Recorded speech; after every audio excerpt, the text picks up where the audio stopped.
बिस्मिल्लाहिर्रहमानिर्रहीम। अस्सलामु अलैकुम वरहमतुल्लाहि वबरकातुहू। नहमदुहु व नुसल्ली अला रसूलिहिल करीम। अम्मा बाद। औरतें बिना किसी वजह के क्यों रोती रहती हैं? जिस घर में औरतें रोती हैं तो अल्लाह उस घर के लिए क्या हुक्म फरमाते हैं? मोहतरम नाजरीन, औरत के पास ये सलाहियत है कि वक्त और हालात के मुताबिक वो वालिदैन का बेटा भी बन सकती है और अपनी औलाद का बाप भी। ये बात सच है कि औरत में दर्द सहने की आदत है, मगर इसका मतलब ये हरगिज नहीं कि वो दर्द दिए जाने की मुस्तहक है। औरत के लिए ज़रूरी है कि वो गुनाह करने से पहले अपने आप पर तरस ज़रूर खाए, क्योंकि गुनाह करने वाली औरत को तौबा के बाद सिर्फ अल्लाह पाक माफ़ करता है, दुनिया वाले नहीं। लेकिन ये भी एक हकीकत है कि औरत उस वक्त बर्बाद होना शुरू हो जाती है जब उसके हुस्न की तारीफ एक गैर मर्द कर रहा होता है। मोहतरम नाजरीन, एक मर्तबा हज़रत अली कर्रमल्लाहु वजहुल करीम की खिदमत में एक शख्स आकर अर्ज करने लगा, या अली, इंसान का वो कौन सा अमल है जिस अमल से घर की तरफ से बरकत और रिज़्क़ के दरवाजे बंद हो जाते हैं?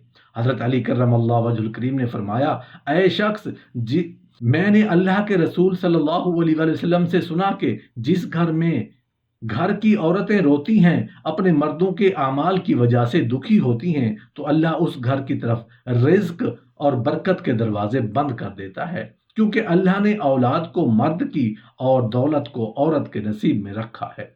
याद रखना, अगर चाहते हो कि तुम्हारे घर में रिज्क और बरकत और खुशहाली मुसलसल कायम रहे, तो अपनी औरत पे जुल्म न करना और उनके हकूक पामाल न करना, क्योंकि जिस घर में औरतें अपने मर्दों के लिए दुआ करती हैं तो उन मर्दों की कामयाबियों के रास्ते अल्लाह के ख़ास फरिश्ते बनाते हैं और यूं उसके बिगड़े हुए काम भी बनना शुरू हो जाते हैं। और जिस घर में औरतें अपने मर्दों की वजह से रोती हैं, तो चाहे वो मर्द कितनी भी मेहनत करते रहें, वो अपने कामों में मुश्किलात और रिस्क में तंगी पाते हैं। मोहतरम नाजरीन, अक्सर आपने देखा होगा कि औरतें बात बात पर रोना शुरू कर देती हैं, और यकीनन आपने औरतों को मुंह छुपाकर रोते हुए भी देखा होगा। उनमें हमारी माँ, बहन, बेटियां भी शामिल हैं। लेकिन आप में से बहुत से कम लोग जानते होंगे कि औरतें बेवजह क्यों रोती हैं। तो चलिए आपको इसकी हैरान कुन वजह बताते हैं।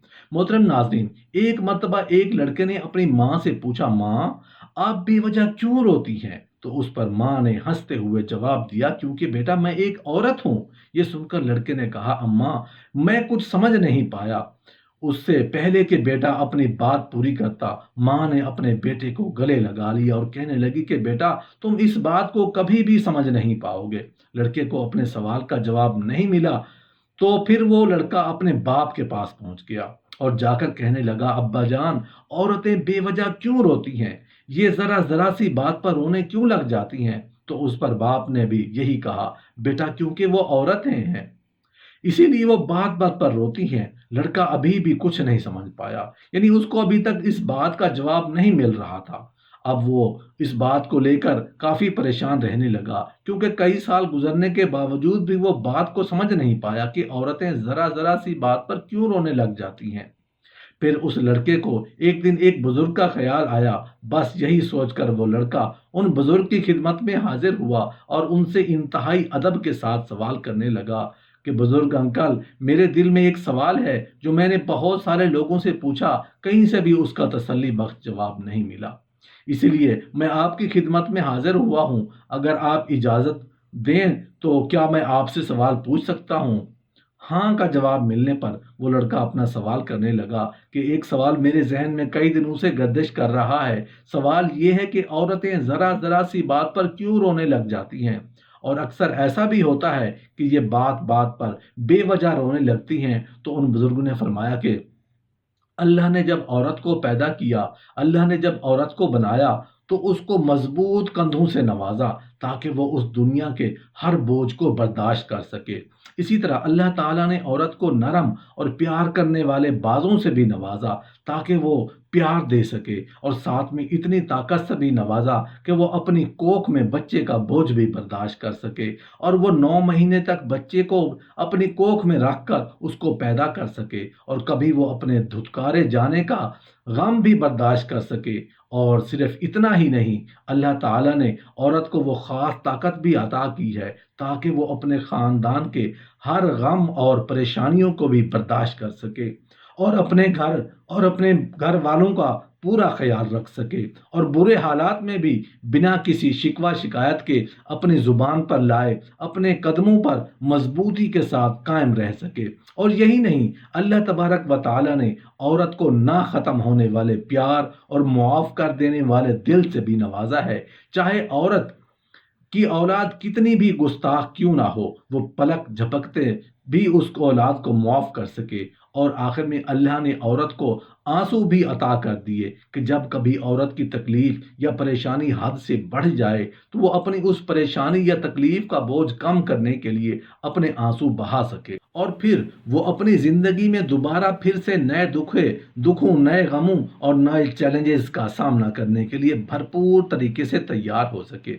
عورت کی زندگی کا یہی ایک کمزور نقطہ ہے، اسی لیے عورت کے ان آنسوؤں کی قدر کرنی چاہیے۔ اسی لیے مردوں کو چاہیے کہ عورتوں کا ہر طرح سے خیال کریں، ان کی عزت کریں۔ عورت کے آنسوؤں کا کبھی بھی مذاق نہیں بنانا چاہیے، چاہے وہ کسی بھی وجہ سے نکلے ہوں یا پھر بے وجہ ہی کیوں نہ نکلے ہوں، مگر عورت کے آنسوؤں کی ہمیشہ قدر کرنی چاہیے۔ حضرت علی رضی اللہ عنہ کی خدمت میں ایک شخص آیا اور کو دست ادب کو جوڑ کر عرض کرنے لگا، میری بیوی میرے گھر کا کام صحیح نہیں کرتی، نہ میرے کپڑوں کی دیکھ بھال کرتی ہے، نہ گھر کی صفائی ٹھیک طرح سے کرتی ہے، تو کیا میرا ڈانٹنا، غصہ کرنا صحیح ہے؟ بس یہ کہنا تھا کہ امام حضرت علی شیر خدا نے فرمایا، اے شخص، کس نے کہا کہ تمہاری بیوی پہ تمہارے گھر کا کام واجب ہے؟ یاد رکھنا، اسلام نے عورت کی عزت کو جتنا بلند کیا ہے اتنا کسی مذہب نے نہیں کیا۔ میں نے اللہ کے رسول سے سنا، عورت کی سب سے بڑی ذمہ داری یہ ہے کہ وہ اولاد کی اچھی پرورش کرے اور وہ اپنے اولاد کا خیال رکھے، لیکن اگر اپنے اولاد کی پرورش کرنے کی اجرت شوہر سے مانگنا چاہے تو وہ بھی مانگ سکتی ہے۔ اور تم گھر کے کام کی بات کر رہے ہو، خوشی سے گھر کا کام عورت کرتی ہے، گھر کو سنبھالتی ہے، تو یہ اس کی عظمت ہے، یہ اس کا بڑا پن ہے، اور اس کا شکریہ ادا کرو، اس کا احترام کیا کرو۔ میں نے اللہ کے رسول سے سنا کہ جس وقت عورت اپنے گھر کا کام کرتی ہے اس وقت اللہ اپنے فرشتوں کو زمین پہ بھیجتا ہے اور کہتا ہے کہ جب تک یہ عورت گھر کا کام کرتی رہے اس کے لیے عبادت کرتے رہو، اور وہ پورا وقت جو عورت گھر کے کام میں لگاتی ہے اس کی عبادت میں شامل ہو جاتا ہے۔ یہ عورت کی عظمت ہے، وہ تمہارے گھر کو جنت بناتی ہے، تمہارے بچوں کو عظیم انسان بناتی ہے۔ لیکن اگر کوئی عورت پہ ظلم کرے اور وہ روز محشر اللہ اس انسان کو گدھے کی شکل میں اٹھائے گا، اور دوزخ کا ایک دروازہ ان لوگوں کے لیے کھولا جائے گا اور یہ کہا جائے گا کہ وہ انسان ہیں جنہوں نے اپنے ہی عورتوں پر ظلم کیا اور ان کو حقیر سمجھا، ان کو غلام سمجھا،